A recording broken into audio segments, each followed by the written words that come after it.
Análise internacional de referência, agora com o professor catedrático José Filipe Pinto. Professor, muito boa tarde, seja bem-vindo. Vamos nós também já diretamente a estas negociações, aqui a reboque do balanço feito por J.D. Vance, em que tudo parecem rosas, mas nem sempre são.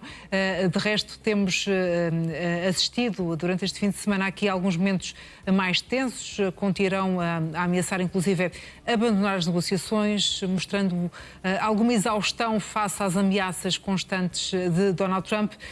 Dá a entender que é o Irão que está na condução deste processo? Muito boa tarde, Janete. Boa tarde também aos nossos telespectadores. Janete, as rosas também têm espinhos. E depois há outra questão, é que nós pensamos que as rosas são todas cor-de-rosa, e não. Há rosas de várias cores. E, portanto, aqui é a mesmíssima situação. E porquê é que eu digo de várias cores? Porque se ouvirmos, como acabámos de ouvir, J.D. Vance, a leitura é uma. Se ouvirmos, portanto, a parte iraniana, a leitura é outra. Se ouvirmos os mediadores, é uma terceira leitura. Estas reuniões que aqui estão a acontecer, estas negociações, são aquilo que eu chamo, de muitas vezes, que são quadrilaterais, mas não são quadrangulares.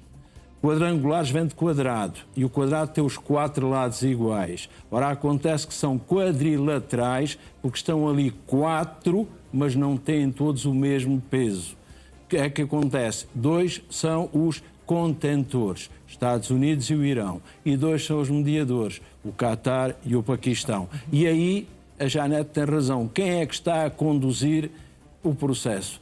Devia ser J.D. Vance, porque é o vice-presidente da maior potência envolvida no conflito. Não é, é o Irão.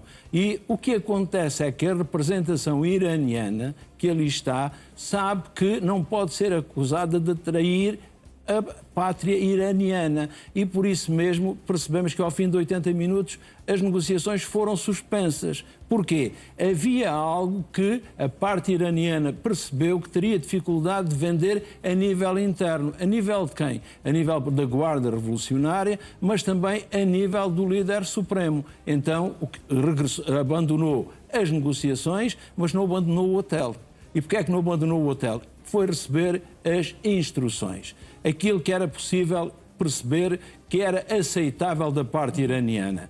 Claro que Donald Trump também tem culpa, porque Donald Trump acaba sempre com a sua visão transacional por usar um discurso demasiado inflamado, provocatório e que evidentemente não ajuda às negociações. E que tem quase sempre um efeito negativo e cada vez mais. Como é que chegámos até aqui, em que de facto parece que os Estados Unidos andam um bocadinho a toque de caixa do Irão? O que é que o Irão tem?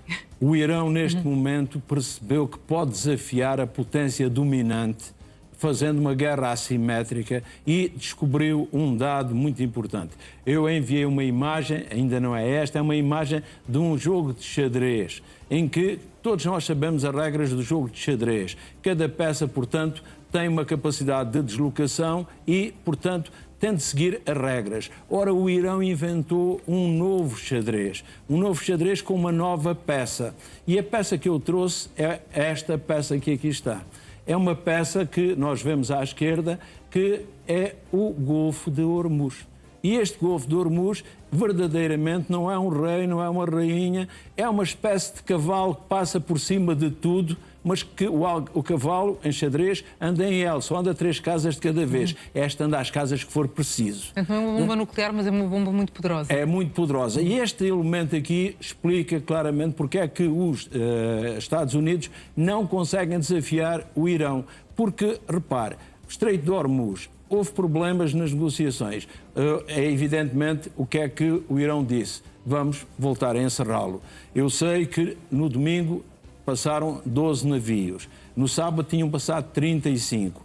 Os Estados Unidos, através do CENTCOM, dizem que passaram 55. Porquê? Porque alguns desligam, portanto, a localização e passam junto à costa do Omã. Só que as minas continuam lá.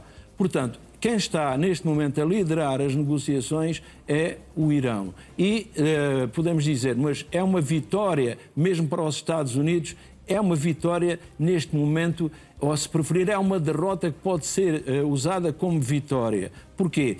porque os Estados Unidos sabem que não podem continuar este conflito, que não tem um fim bélico à vista. Repare, neste momento nós já sabemos que a despesa inicial da guerra no Irão foram 40 mil milhões de dólares dos Estados Unidos e não está tudo contabilizado. O que acontece mais ainda? Nós não podemos confundir aquilo que se chama o sucesso com o que aí vem. O que há é um sucesso a nível político.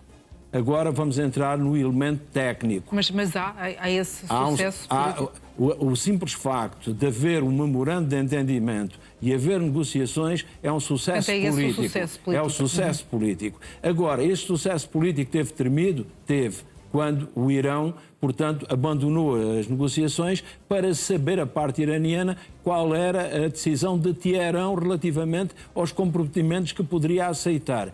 O que aqui está, claramente, há 13, 14 pontos, o problema é o ponto número 13, que inclui o Líbano.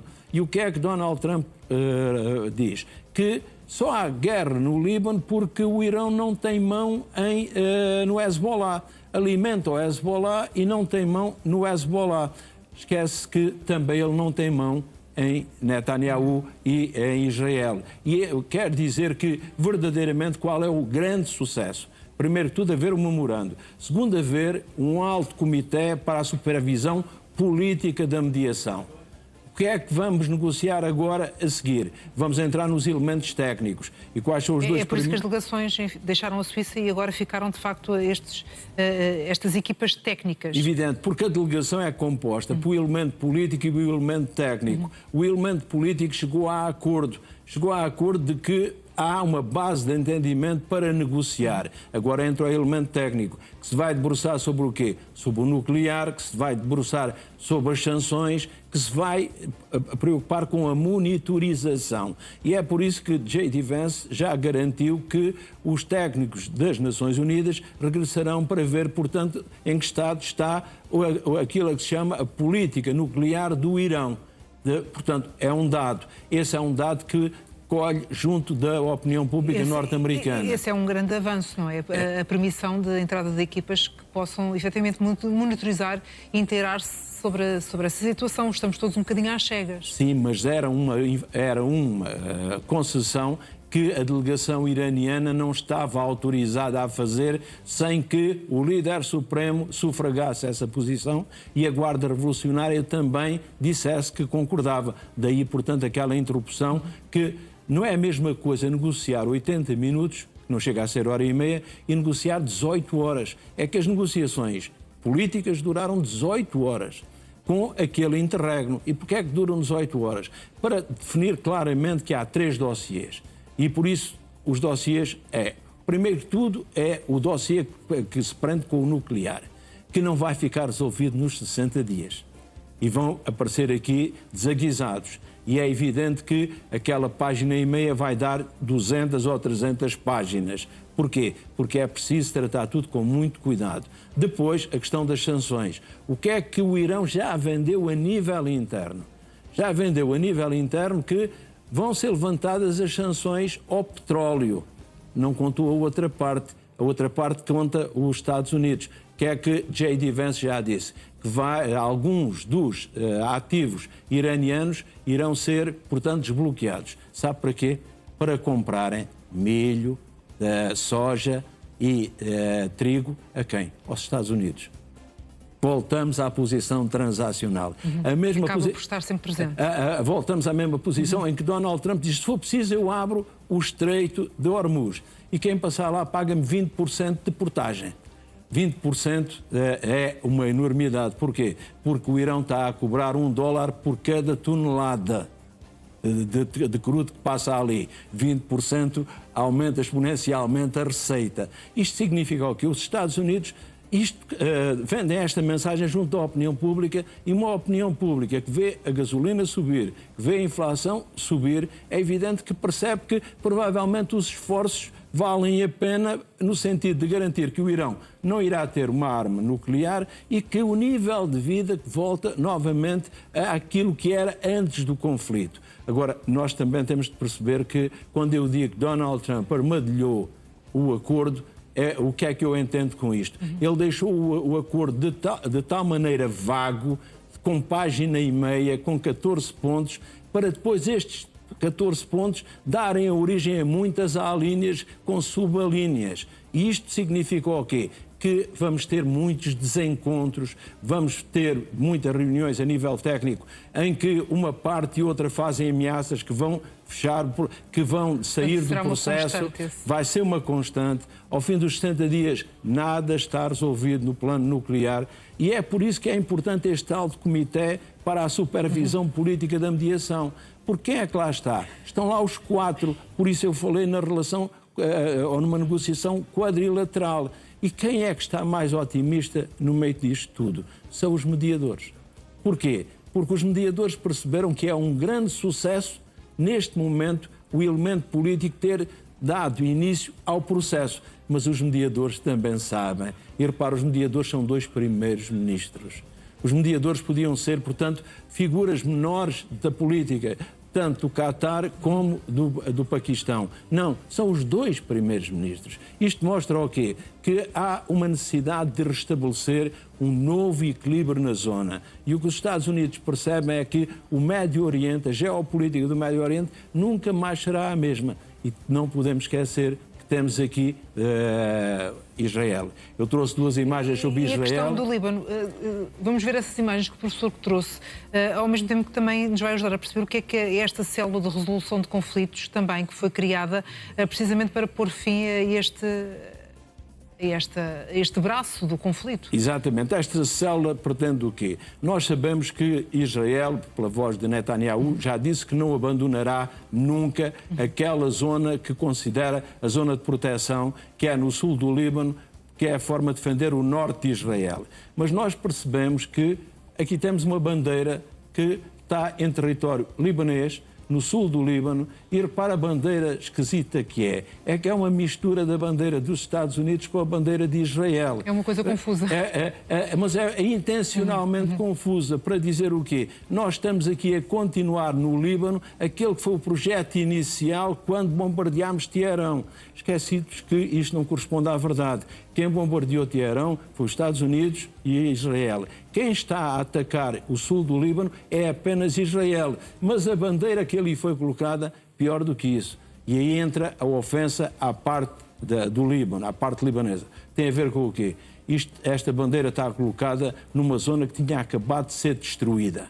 Agora, Israel não tem também algum sentido de verdade no que diz que tem. A imagem a seguir mostra precisamente isso. A imagem a seguir é um túnel na zona do sul do Líbano que é usado pelo Hezbollah para quê? Precisamente para os seus drones, para os seus rockets e para os lançar com plataformas também de lançamento. Portanto, é evidente que nós temos de perceber que o Hezbollah, sendo um partido político que surgiu em 82 com uma ação humanitária para tentar proteger aquelas populações, aqui é também um braço terrorista. E mais do que isso, é um braço terrorista que começa a ser ajudado por xiitas que não são libaneses, que vêm dos países vizinhos e que acabam, portanto, por incorporar o elemento militar ou, se preferirmos, terrorista do Hezbollah. Portanto, Israel tem de se proteger. Não se pode proteger da forma que está a proteger. E esta célula significa isso. Nós sabemos que a célula, portanto, funciona quase como que um tampão. Uma zona, não será uma zona desmilitarizada, mas é uma zona que completa a ação deste alto comitê para a supervisão. É uma tentativa de também a região, através do Paquistão, através, portanto, do Qatar, se envolverem, porque já percebemos claramente, Janete, o exército do Líbano não tem condições para desarmar o Hamas, não consegue. Portanto, têm de ser os parceiros regionais também a interferir no processo, não apenas como vigilantes, mas provavelmente também como atuantes, para tentar o quê? Isolar o Hezbollah. Agora, não esqueçamos, em 82 o Hezbollah surge como uma associação cívica para a proteção daquela população. E há uma grande identificação entre a população do sul do Líbano e uma parte do Hezbollah. Também já há uma parte dessa população que se começou a separar do Hezbollah e a dizer que afinal o Hezbollah está a usar para fins políticos. Mas é evidente que há outra parte que não se esquece a proteção que beneficiou por parte do Hezbollah durante muito tempo. Este é um conflito que só se resolve regionalmente. E por isso estas células, porque é diferente traçar uma linha, já que há tantas linhas. Há uma linha azul traçada pelas Nações Unidas, há uma linha amarela traçada por Israel. E agora era inventarmos outra cor. Não, inventámos uma célula. Mas o que é esta célula? É um fenómeno de supervisão, mas uma supervisão efetiva. Porquê? Porque a UNIFIL fica-nos dispendiosa, corre riscos e é de uma inutilidade total. A verdade é que não vemos efeitos práticos. É completamente inútil, é muito onerosa, mas nada garante nem uma parte nem a outra. Professor, já vamos continuar com a sua análise, com outros temas também, logo a seguir um intervalo que cumprimos agora. Até já.